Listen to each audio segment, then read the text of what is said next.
کی کہانی کا عنوان ہے رپنزل کی آزادی کا سفر۔ ایک وقت کی بات ہے، دور دراز ایک مملکت میں ایک خوبصورت شہزادی رپنزل نام کی رہتی تھی۔ اس کے بال لمبے اور سنہرے تھے جو کہ ٹاور کی چھت سے نیچے گرتے تھے۔ وہاں ایک بری جادوگرنی گوتھل نے رپنزل کو قید کر رکھا تھا۔ برسوں سے رپنزل ٹاور کی کھڑکی سے باہر کا منظر دیکھتی رہی۔ اسے اپنے پاؤں کی نرمی، بالوں میں ہوائیں اور جلتی ہوئی روشنی کی گرمی کا احساس ہوتا تھا۔ ایک دن ایک بہادر اور دلسوز شہزادہ الیگزینڈر کسی راستے سے گزر رہا تھا۔ اس نے ایک محصور کن گانے کی آواز سنی جو جنگل میں پھیل رہی تھی۔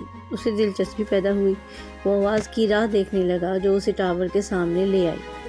وہاں کون ہے؟ اس نے پکارا۔ رپنزل کا دل خوشی سے اچھل اٹھا۔ براہ کرم نیک نیت انسان، مجھے اس ٹاور سے نکال دو اور میں ہمیشہ تمہاری شکر گزار رہوں گی۔ شہزادہ الیگزینڈر نے جنگل میں راستہ تلاش کیا۔ تلاش کے بعد اس نے ایک چھپا ہوا راستہ دریافت کیا جو چڑھائی پر جانے والا تھا تاکہ ٹاور کی بالائیوں تک پہنچ سکے۔ جب وہ پہنچا ٹاور کی چھت پر تو رپنزل کی حسن کو دیکھ کر اس کا دل دھڑکنے لگا۔ اس کی آنکھوں میں خوبصورتی بھری ہوئی تھی اور اس کی آواز بلبل کے گیت کی مانند محصور کن تھی۔ ایک ساتھ انہوں نے ایک منصوبہ بنایا۔ رپنزل نے اپنے بالوں کو گوندھ کر ایک رسی بنائی جس سے شہزادہ بالا پہنچ سکتا تھا۔ محبت بھرے دل سے مضبوط ہو کر وہ دونوں ٹاور سے بھاگ نکلے۔ رپنزل کو اس دردناک جادو سے چھڑا دیا جس نے رپنزل کو قید کر رکھا تھا۔ جیسے ہی وہ زمینی دنیا میں داخل ہوئے، رپنزل کا دل خوف اور امید کا مختلف احساس محسوس کرنے لگا اور اس نے اس کے رنگ، آواز اور خوشبودار بوؤں کا جادو دیکھا۔ وہ مختلف لوگوں سے ملے جنہوں نے ان کا دل سے استقبال کیا اور ان کی آزادی اور محبت کا جشن منایا۔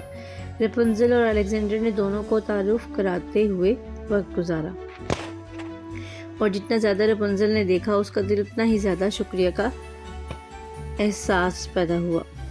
مگر وقت کے ساتھ رپنزل کے دل میں ایک خواہش پیدا ہوئی۔ الیگزینڈر نے رپنزل کی خواہش کو سمجھا اور اس نے وعدہ کیا کہ وہ اس کے ساتھ ہے۔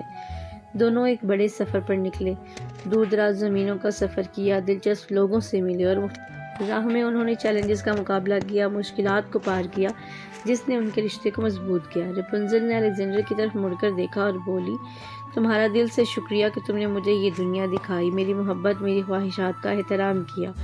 شہزادہ الیگزینڈر مسکرا کر بولا، تمہارے ساتھ رپنزل میں نے ایک محبت کو محسوس کیا ہے جو وقت اور فضا کو پار کرتی ہے۔ ہم مل کر آزاد ہیں۔ ہاتھ میں ہاتھ چلتے ہوئے وہ دونوں سورج غروب کو دیکھتے رہے اور وہ جانتے تھے کہ ان کی سفر کی کہانی ابھی شروع ہوئی ہے۔ رپنزل کے لیے ٹاور اب ماضی کی یاد ہے، ایک بے نور یادگار۔ لامحدود ممکنات کی دنیا میں وہ محبت اور آزادی کی شجاعت کی مدد سے ممکن ہوئی۔